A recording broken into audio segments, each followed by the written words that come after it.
ہمارے Islamic YouTube channel میں آپ سبھی کا خوش آمدید۔ پیارے دوستو، آج کی اس ویڈیو میں آپ کی خدمت میں لے کر حاضر ہوا ہوں ایک بہت ہی زیادہ خاص، طاقتور اور پاورفل وظیفہ، یعنی سورہ کوثر کا وظیفہ، سورہ کوثر کی فضیلت قرآن و حدیث کی روشنی میں آپ کو سنانے والا ہوں، پیش کرنے والا ہوں، اور اسی کے ساتھ ساتھ سورہ اخلاص یعنی قل هو اللہ احد کی فضیلت اور اس کے فضائل، اس کی اہمیت اور اس کے فائدے کتنے ہیں، انشاءاللہ اسی ویڈیو میں آج ہم جانیں گے۔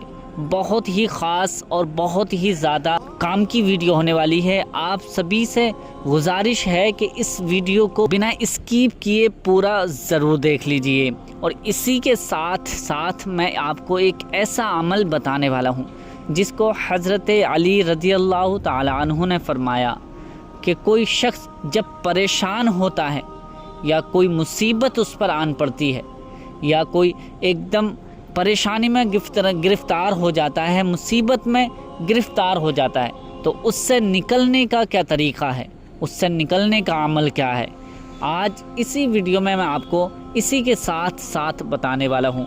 انشاءاللہ آپ اس ویڈیو سے بہت کچھ حاصل کرنے والے ہیں۔ اگر آپ کی کوئی پریشانی ہے، اگر آپ کوئی کاروبار کرتے ہیں اور آپ چاہتے ہیں کہ میرا کاروبار بڑا ہو جائے، میرا کاروبار اتنا زیادہ بڑا ہو جائے کہ میں ایک اچھا بزنس مین بن جاؤں، تو انشاءاللہ اس عمل کو اس طریقے پر کر لینا جس طریقے پر میں آج آپ کو بتانے والا ہوں۔ اس کا پورا طریقہ سن کر اسی طرح سے آپ عمل کر لینا، انشاءاللہ آپ بہت جلد بزنس مین بن جائیں گے۔ اگر آپ کی خواہش ہے کہ آپ کے پاس خوب پیسہ دولت آ جائے، خوب روپیہ آ جائے، آپ دولت کے خواہش مند ہیں، تو آپ اس وظیفے کو، اس عمل کو اسی طریقے پر کر لینا جو طریقہ میں اس عمل کا، اس وظیفے کا بتانے والا ہوں۔ انشاءاللہ بہت جلد آپ کے پاس پیسے کا ڈھیر لگ جائے گا۔ اگر آپ کے گھر میں کوئی پریشانی ہے اور آپ چاہتے ہیں کہ آپ کے گھر سے وہ پریشانی جلد سے جلد ختم ہو جائے، اگر آپ چاہتے ہیں کہ کوئی مصیبت آن پڑی ہے، وہ آپ چاہتے ہیں کہ بہت ہی جلد وہ مصیبت ٹل جائے، آفت و بلیات میرے گھر سے ٹل جائے، پریشانیاں ختم ہو جائیں، تو آپ اس وظیفے کو، اس عمل کو اسی طریقے پر کر لینا جس طریقے کو میں آج بتانے والا ہوں۔ اس کا طریقہ سمجھ کر اسی وظیفے کو پورا مکمل کر لینا، انشاءاللہ آپ کے گھر سے بڑی مصیبت، بڑی سے بڑی پریشانی آج منٹوں میں ختم ہو جائے گی۔ آپ اس کا کرشمہ اپنی آنکھوں سے خود ہی دیکھیں گے۔ پیارے دوستو، اگر آپ کی چاہت ہے کہ آپ بڑے بنگلے میں رہیں، بڑا بنگلہ رہیں، اور گاڑیوں کی خواہش مند ہیں اور گاڑی کے شوقین ہیں، تو آپ جس مقصد کے لیے بھی یہ وظیفہ عمل کریں گے تو انشاءاللہ آپ کا ہر بڑے سے بڑا جائز مقصد پورا ہو جائے گا۔ تو آپ سے گزارش ہے بنا اسکیپ کیے اس ویڈیو کو پورا ضرور دیکھ لیجئے۔ سب سے پہلے آپ سن لیجئے کہ سورہ کوثر کون سی سورت ہے۔ میں ایک مرتبہ پڑھ دیتا ہوں، پھر اس کے بعد اس کی فضیلت بتاتا ہوں اور اس کے کام بتاتا ہوں اور اس کے فائدے بتاتا ہوں کہ کتنا فائدہ حاصل ہو سکتا ہے یہ سورہ کوثر کو پڑھنے کی۔ پیارے دوستو، سورہ کوثر یہ ہے: بسم اللہ الرحمن الرحیم، انا اعطیناک الکوثر فصل لربک وانحر ان شانئک هو الابتر۔ یہ چھوٹی سی سورہ ہے، یہ چھوٹی سورت ہے، سب سے چھوٹی کلام پاک کی سب سے چھوٹی سورت ہے جس کو سورہ کوثر کہا جاتا ہے۔ اب اس کے فضائل سنیں گے تو آپ خود حیران رہ جائیں گے۔ جو شخص اس وظیفے کو، اس سورہ کوثر کو اس طرح سے پڑھ لے گا جس طرح سے میں آپ کو بتانے والا ہوں، تو انشاءاللہ اس کی فضیلت اتنی ہے کہ آپ کی ساتھ میں آخرت تو سنورے گی ہی، اور اس کے ساتھ ساتھ دنیا بھی آپ کی سنور جائے گی، دنیا میں آپ کی شہرت ہو جائے گی، دنیا میں آپ کے پاس بے شمار دولت آئے گی، آپ کی عزت شروع ہو جائے گی، آپ کے لوگ عزت کیا کریں گے۔ شہرت اور عزت، دولت، سب کچھ اس صورت سے آپ پا سکتے ہیں، لیکن اس کا طریقہ الگ ہے۔ میں طریقہ آپ کو بتانے والا ہوں، اور آپ سن لیجئے کہ سورہ کوثر کو جو روزانہ کثرت سے پڑھتا ہے، چاہے اس کا مقصد پہاڑ کے برابر کیوں نہ ہو، اس کا مقصد انشاءاللہ اللہ رب العزت اپنے فضل و کرم سے اس کو عطا فرما دیتا ہے، اس کے مقصد کو پورا کر دیتا ہے، اس کی پریشانیوں کو ختم کر دیتا ہے۔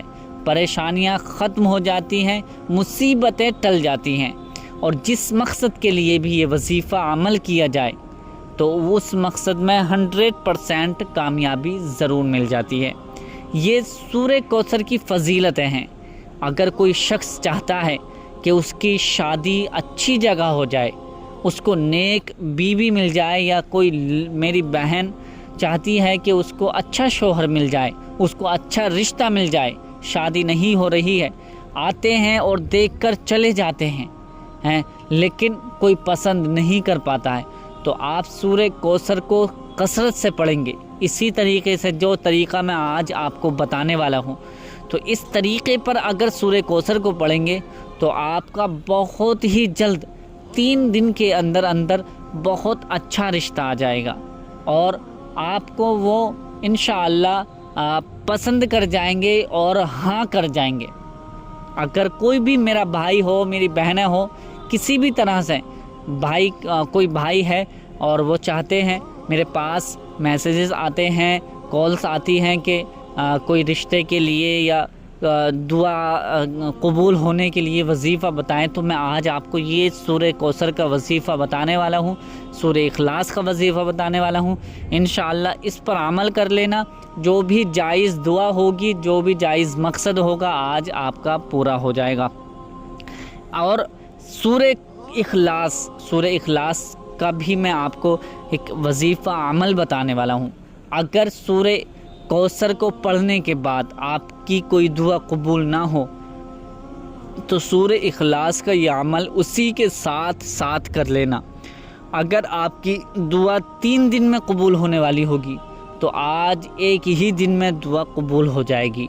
اللہ رب العزت کی رحمت جوش میں آئے گی اور آپ کو سب کچھ عطا فرمائے گی۔ تو اس لیے اللہ پر یقین رکھیں، اللہ کی ذات پر، اللہ کو راضی کرنے کے لیے ذکر و اذکار کریں، یہ نیت بنائیں کہ اللہ رب العزت ہم سے راضی ہو جائے، اور جو ہم دعا مانگیں اللہ رب العزت اپنی رحمت کے ذریعے سے، اپنے رحم و فضل و کرم سے ہمیں سب کچھ عطا فرمائے، جو ہم دعا مانگنا چاہتے ہیں، جو ہمارا مقصد ہے، جو بھی ہماری دعا ہے، تمنا ہے۔ تو آج سورہ اخلاص کون سی سورہ ہے میں بتا دیتا ہوں۔ بسم اللہ الرحمن الرحیم، قل هو اللہ احد اللہ الصمد لم یلد ولم یولد ولم یکن له کفوا احد۔ یہ سورہ اخلاص ہے، اس کا بھی میں وظیفہ آپ کو بتانے والا ہوں پیارے دوستو۔ اور اسی کے ساتھ میں آج آپ کو ایک بہت ہی اہم بات بتانے والا ہوں، بہت ہی خاص عمل بتانے والا ہوں جو حضرت علی رضی اللہ تعالی عنہ نے فرمایا۔ پیارے دوستو، آئیے اب وظیفے کی طرف چلتے ہیں، اس کا طریقہ سمجھ لیتے ہیں، وظیفہ کرنے کا طریقہ کیا ہے اور اس کا عمل کس طرح سے کر سکتے ہیں، ٹھیک ہے۔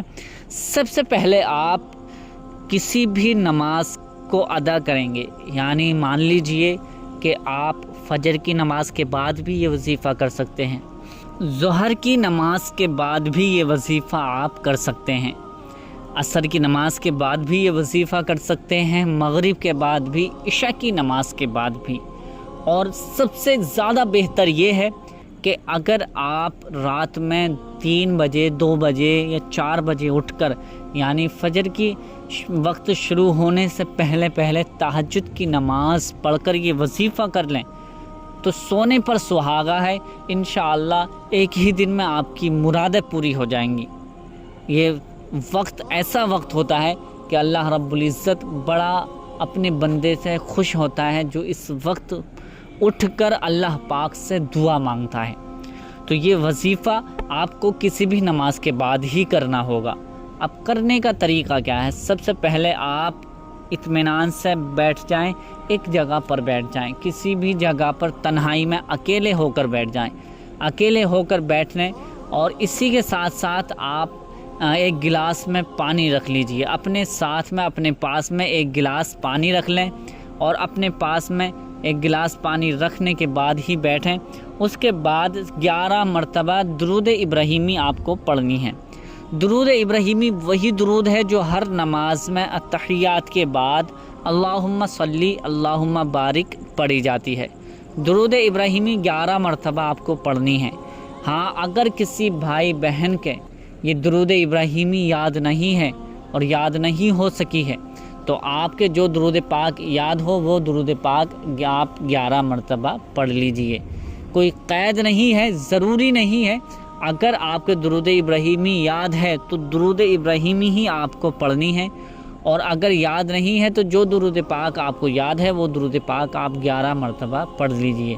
اس کے بعد آپ کو سورہ کوثر کا وظیفہ اس طرح سے پڑھنا ہے: بسم اللہ الرحمن الرحیم، انا اعطیناک الکوثر فصل لربک وانحر ان شانئک هو الابتر۔ بسم اللہ الرحمن الرحیم، انا اعطیناک الکوثر فصل لربک وانحر ان شانئک هو الابتر۔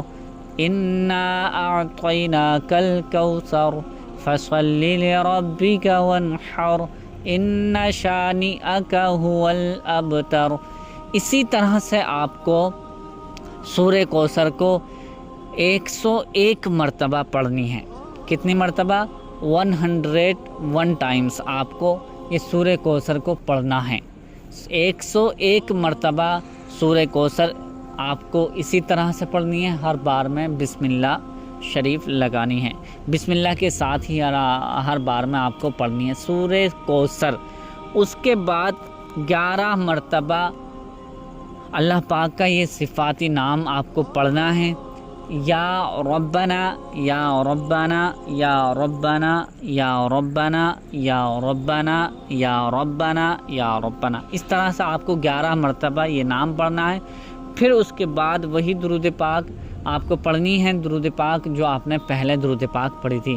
یعنی اگر 11 مرتبہ درود ابراہیمی آپ نے پڑھی تھی تو درود ابراہیمی ہی آپ کو بعد میں آخر میں بھی پڑھنی ہے۔ یہ وظیفہ جو ہے سورہ کوثر کا، یہ وظیفہ مکمل ہو جائے گا۔ اب اس کے بعد یعنی جیسے یہ وظیفہ مکمل ہوگا، اب دونوں ہاتھوں کو اٹھا کر آپ اللہ پاک کی بارگاہ میں دعا کریں، اور جو آپ کے سامنے پانی رکھا ہے، گلاس میں پانی آپ نے رکھا ہے، تو اس پر دم کر دیں، پھونک دیں۔ 3 مرتبہ پھونکیں، 3 مرتبہ دم کریں۔ 3 بار دم کرنے کے بعد اس پانی کو اپنے سامنے رکھ دیں، پھر دونوں ہاتھوں کو اٹھا کر اللہ کی بارگاہ میں دعا کریں۔ جس مقصد کے لیے دعا کریں گے اللہ رب العزت آپ کی ہر مقصد، ہر جائز دعا کو ضرور قبول فرمائے گا۔